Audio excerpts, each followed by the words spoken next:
In 2002, BAN, the Basel Action Network, uncovered a dirty little secret of the high-tech industry. BAN's documentary film, Exporting Harm, revealed that electronic waste such as scrap computers is in fact hazardous waste, and that as much as 80% of the growing mountains of hazardous e-waste collected for recycling in wealthy, developed countries is instead exported to Asia. Through the convenience of a global e-waste trade, the electronics industry has been able to avoid responsibility for the impacts of their toxic products, and has instead been able to pass these hazards and their costs off to some of the world's poorest communities and workers in destinations like China or India. There, the toxic electronic scrap is melted, burned, treated with corrosive and toxic acids, and dumped. Studies have since shown that these exports are resulting in very serious contamination. And now, 3 years after uncovering the high-tech trashing of Asia, BAN's investigative team crosses a shaky bridge over the digital divide to witness increasing amounts of electronic wastes arriving in Africa.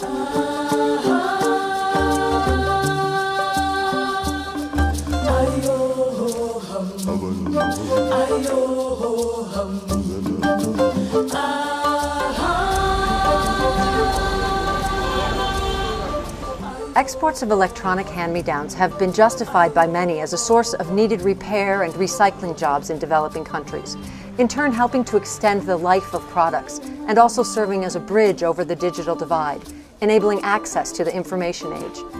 However, at the same time, officials in developing countries are increasingly voicing concern that much of what is being exported to them is not functional or reusable, or very quickly becomes obsolete, leaving a rapidly growing legacy of toxic waste that burdens the poorest communities, lacking any infrastructure to deal with it. BAN traveled to Nigeria to better understand the truth between these two different views.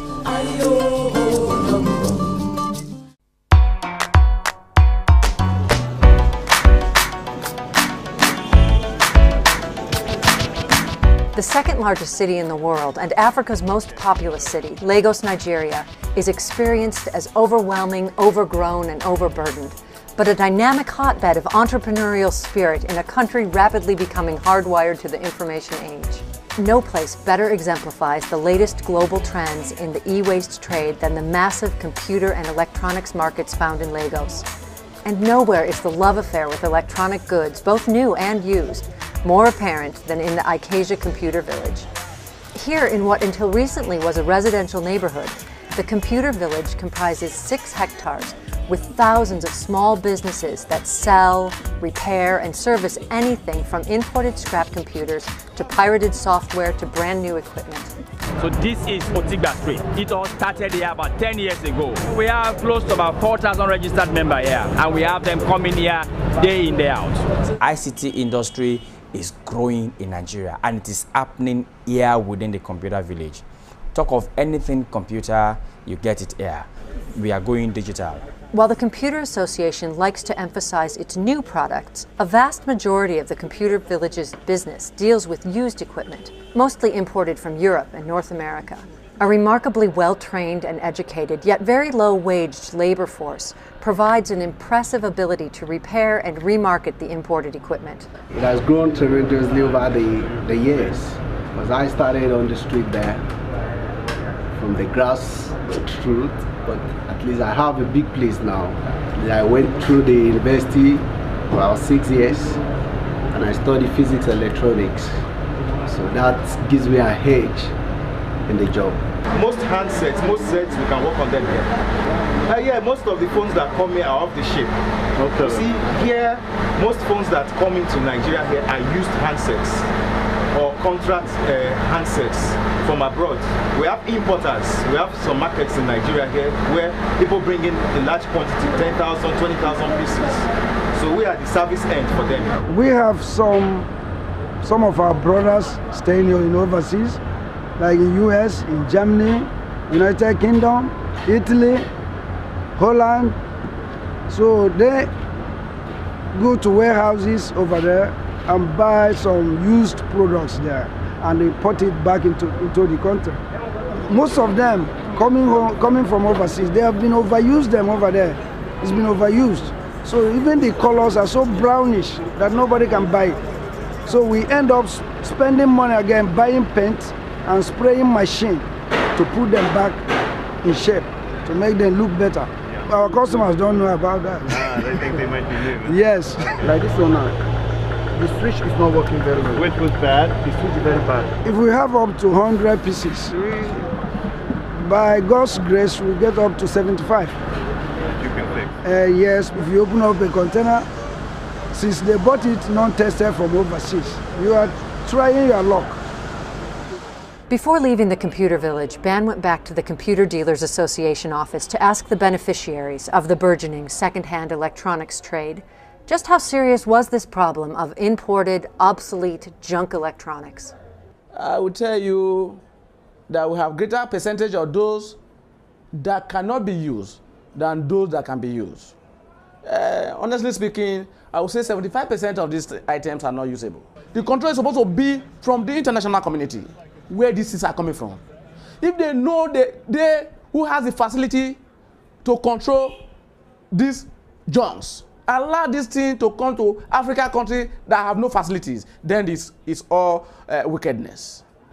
If the third world countries are being allowed as a dumping ground for items that are full of toxicity, then we are not helping the world.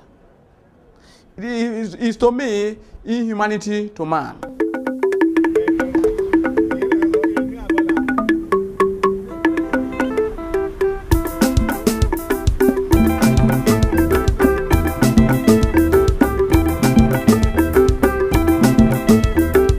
The investigative team asked Mr. Oboro where the dealers obtained the imported used equipment.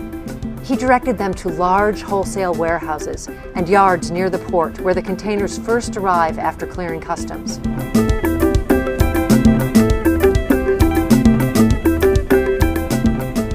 No, there are other warehouses in Lagos. There are other warehouses. They are dotted all over Lagos. But this one is the most popular, the most known, and the biggest. In all of Lagos, I would guess about 500 containers of computers are offloaded monthly. The computer revolution, let me use that word, is just coming to play in Nigeria. It is just this year we even started receiving computers in large quantities. In each of the consignments, depending on how it is loaded, we have an average of about 800 pieces. 800 pieces. That's a complete computer set.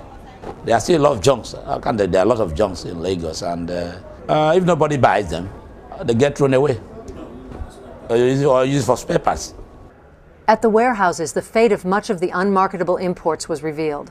This equipment is seen as worthless even here in Lagos, and without recycling destinations, piles up in cavernous warehouses gathering dust. And just outside the gates, dumpsters were found laden with rejected e-waste scrap.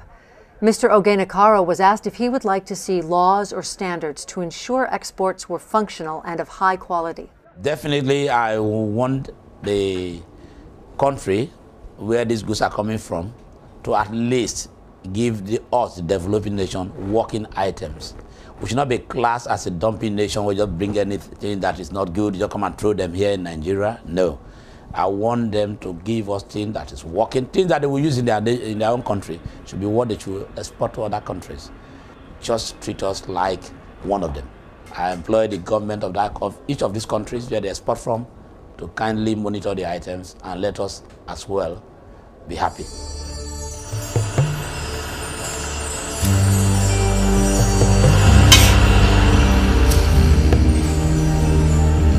While the investigative team again witnessed the open cracking of cathode ray tubes to uncover copper from the yolks, unlike the situation in China, there was little other evidence in Nigeria of efforts to recover and recycle materials such as plastics, steel, aluminum, and precious metals.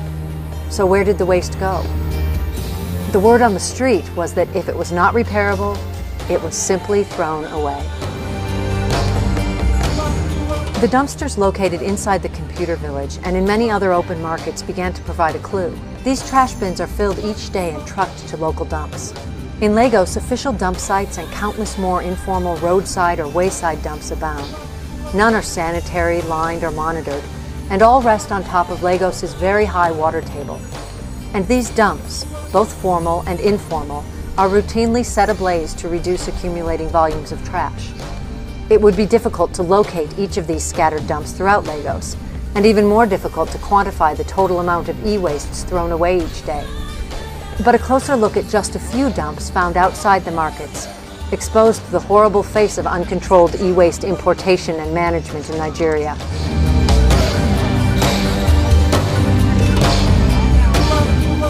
In numerous dumps wedged between residential apartments or tossed into swampy waysides, the imported techno-trash was simply dumped and set afire.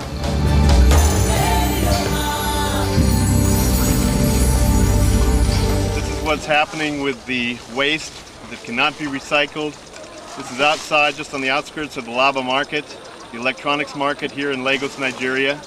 This material is being picked over by scavengers to get the last bit of value from the material.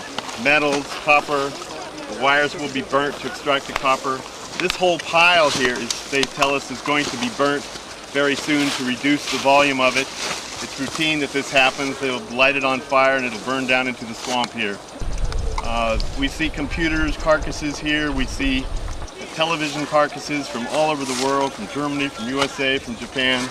And this is their final resting place here in Lagos, Nigeria. I have problem because when they burn all this, I know that the chemicals are not good for human health. The tube, the plastics are not good. So we have complained over time, but nobody's helping us out. It's not difficult to learn the identities of those that are careless or who care less about the eventual impacts of their techno-trash. Brand names and institutional asset tags remain on the equipment. But even when the tags have been peeled off, it can be shocking to find out what might be hidden below the surface. As part of the investigation into the origins of this waste, BAN purchased hard drives to look deeper, and by so doing raised new questions of responsibility, even beyond the concern about toxic dumping. Here in Lagos, we've been going from market to market and finding interesting computers. When we find them, we have the hard drives removed, and we're now going to ship these off to Switzerland for forensic examination.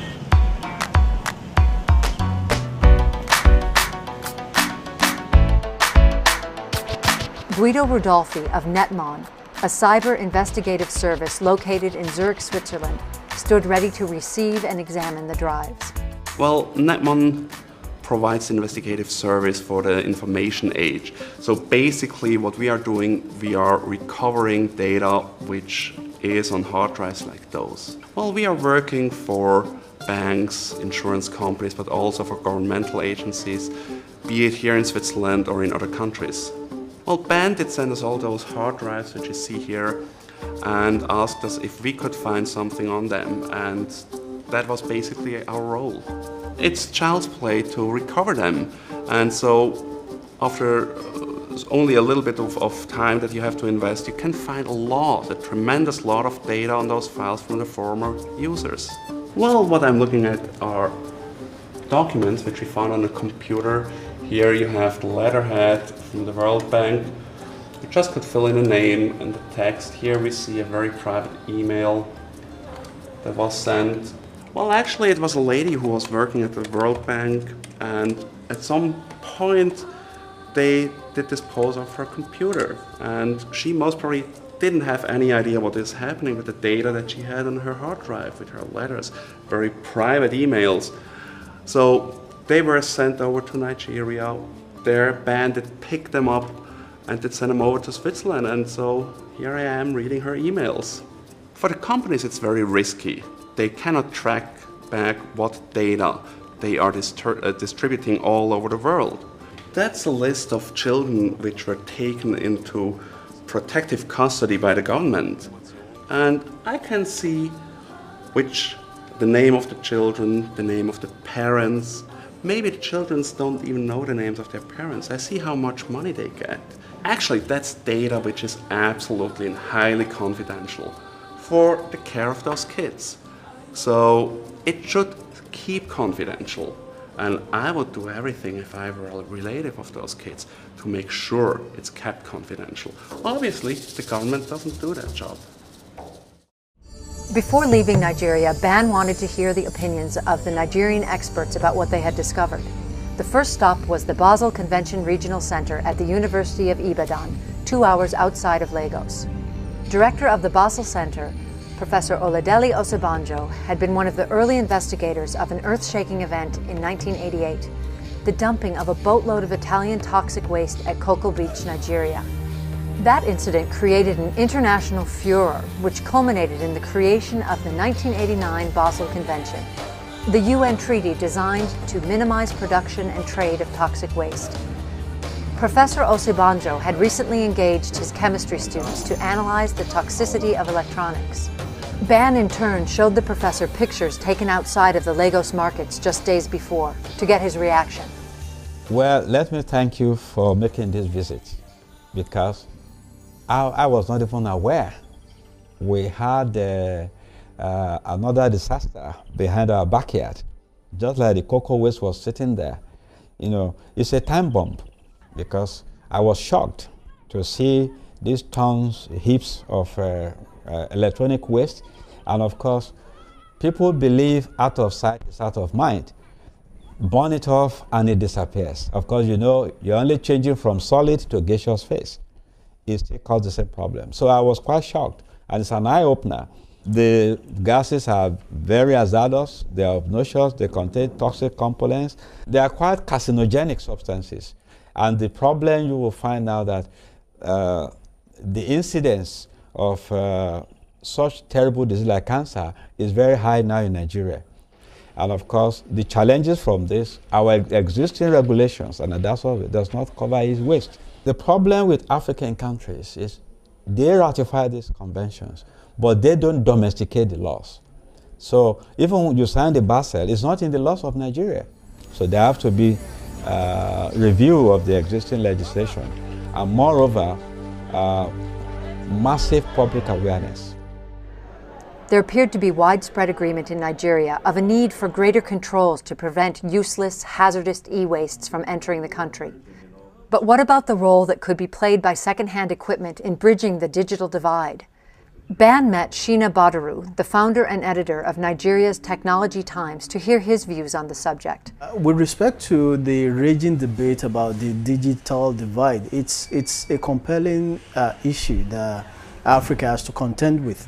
Even though there is widespread poverty, there is widespread hunger, there are issues of conflict, there are issues about governance and democratization. It's equally a compelling issue, because out there the world is not waiting for you.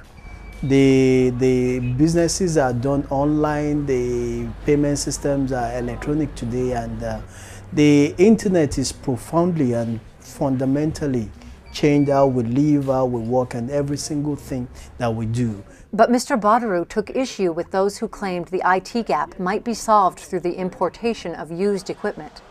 What Africa needs as a start-off is the ability to be able to evolve its own information technology industry, to support its own local system builders, to be able to evolve its own local computers, to be able to write software code in its own local languages, to meet its own local need, and systems that should also be priced and made affordable to the local consumers. There's actually an evolving IT industry in Africa.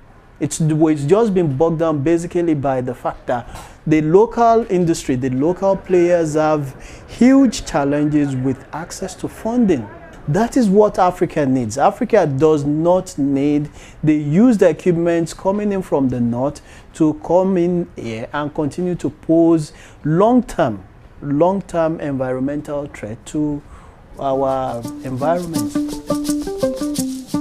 There's two stories to be told here. One is blatant dumping, people loading up containers full of stuff they know is not useful. It's going to end up as waste, it's going to be burned, it's going to be dumped in swamps here in Lagos or in other cities in Africa. That has got to stop. And unfortunately, we've heard that that's about 75% of the goods coming in, or the so-called goods coming in. On the other hand, we also feel that reuse is paramount. It is much better to make something last long, it's better for the environment, get the most life out of a product you can. We absolutely believe we need to make this dividing line between the legitimate trade and the illegitimate dumping very clear. And we got to err on the side of protecting the environment, if there's any doubt. The framework for making this dividing line is the Basel Convention. It already exists, and we have got to take leadership within that treaty to make it very clear what's going to be considered a hazardous waste and therefore controlled, and what is going to be considered a commodity and not controlled. Yeah, we need more controls, because if there are no controls, then the convention is not working. It just becomes a paper tiger, and that's not the purpose, that's not the intention. Governments, in particular the United States, are failing to enforce international law by not requiring the proper testing and labeling of the scrap prior to shipment to make certain it's not just more toxic waste dumped yet again on Africa. According to the Basel Convention, every generator of waste is responsible for its own waste. Becoming responsible actually means, first and foremost, to start way upstream, to design our products to be clean, toxic-free, and that our industries are clean. When you are poor, you accept anything. That's what is happening. I don't believe that alleviating poverty is a justification for poisoning people.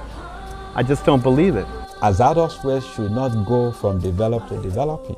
And like in anything, if there's no monitoring, things can go wrong. So the exporting country must put in strict controls and follow their own regulatory regime. And if we are talking of a global village, a common future, a common destiny for all the peoples of the world, it is only fair and morally right to be sure that all sides are safe at the end of the day.